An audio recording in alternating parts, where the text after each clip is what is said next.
अस्सलामुअलैकुम नाजरीन, एक वाकया है जो अक्सर बज़्म औलिया और लोगों के बीच सुनाया जाता है।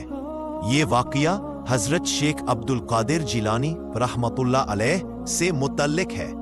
एक दिन सुबह का वक्त था। मदीना व कल्ब की तरह मस्जिद के अंदर रोशन चांद सी सकून भरी रूहानी हवा चल रही थी। लोगों का सिलसिला था। तलबा, गरीब, मस्जिद के मुकामी लोग और कुछ सफर करके आने वाले मुसाफिर। हजरत शेख साहिब मस्जिद के एक कोने में बैठे थे।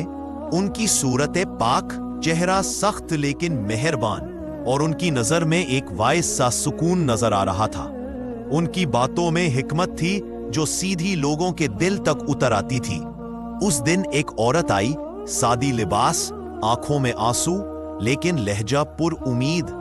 वो बहती हुई तरह मस्जिद की तरफ चली आई।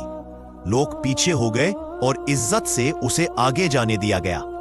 वो सीधा हजरत शेख के करीब आई, सजदा सज और एहतराम के साथ। उन्होंने अपनी हालत बयान करना शुरू किया। बस एक मर्तबा दुआ कर दीजिए। अगर अल्लाह ने मारने वाले को वापस भेज दिया तो मेरी आखिरी खुशी होगी। हजरत शेख ने चंद लम्हे तक आंखों में वो गम देखा, फिर अपने हाथ और सर को थोड़ा झुकाकर अल्लाह से मुनाजात के लिए खड़े हो गए। उनकी आवाज महल में फैल गई, या अल्लाह, तू ही जानने वाला है। अगर तेरे हुक्म में हो तो अपनी रहमत नाजिल फरमा। जो इस माँ का दिल मोटा है उसे सुकून अता फरमा। अगर तेरा हुक्म हो तो तू उस बच्चे को जिंदा कर दे। उन्होंने मुनाजात में कुछ देर खामोशी से अल्लाह की तरफ देखा, फिर मुंह उठाया और आ गई हुई औरत की तरफ मुस्कुराए हुए कहा, बीबी, अल्लाह पे भरोसा रख, मैंने दुआ की है। उस वक्त मस्जिद में मौजूद लोगों ने अपनी निगाहें जमा कर ली। कुछ लोगों ने सोचा कि शेख ने तशबीह से कहा होगा, मगर वही जो देखा गया उससे सबके दिल हिले गए। एक घर की तरफ से जल्द जदीद का शोर आया। लोग आगे बढ़े तो घर का दरवाजा खुला हुआ था और लोग कहने लगे, वो बच्चा, सुभान अल्लाह, वो जिंदा है। औरत की चीख खुशी से फूट पड़ी। उसने अपने बेटे को गले से लगा लिया। बच्चा धूल मिट्टी वाला, लहू का रंग वापस आया, आंखों में शौक और जिंदा दिल। लोगों ने देखा कि कोई स्पन मिरेकल हुआ है। सबके लिए ये मौकाम हरम अजीम महसूस हुआ।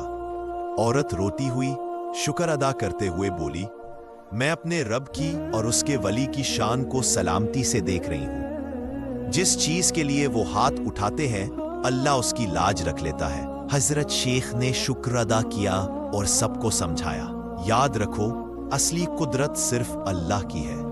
औलिया सिर्फ उसके बंदे हैं। उनका मकाम इस बात से है कि उनकी इबादत और रिजाए खुदा में उनकी दुआएं कबूलियत पाती हैं। हम सबको सब्र और शुक्र का रास्ता अपनाना चाहिए। हर करामत को देखकर इंसान गुरूर न करे, बल्कि अपने रब का शुक्र अदा करे। फिर हजरत शेख ने उस औरत को नसीहत की, अपने अकीदे को मजबूत रखो, जिक्र इबादत बरकरार रखो और सब्र को अपना यार बनाओ। लोगों ने उस वाकया को अपने घरों में बयान किया और ये किस्सा दूर दूर तक मशहूर हुआ। कुछ बातें जो इस वाकया से सीखने लायक हैं। तवक्कुल और दुआ का मकसद, इंसान को हमेशा अपनी मकसूद चीज के लिए अल्लाह से दरख्वास्त करनी चाहिए। औलिया की दुआएं एक जरिया है, मगर असली कुदरत अल्लाह के हाथ में है। 2. सब्र और रज़ाए खुदा।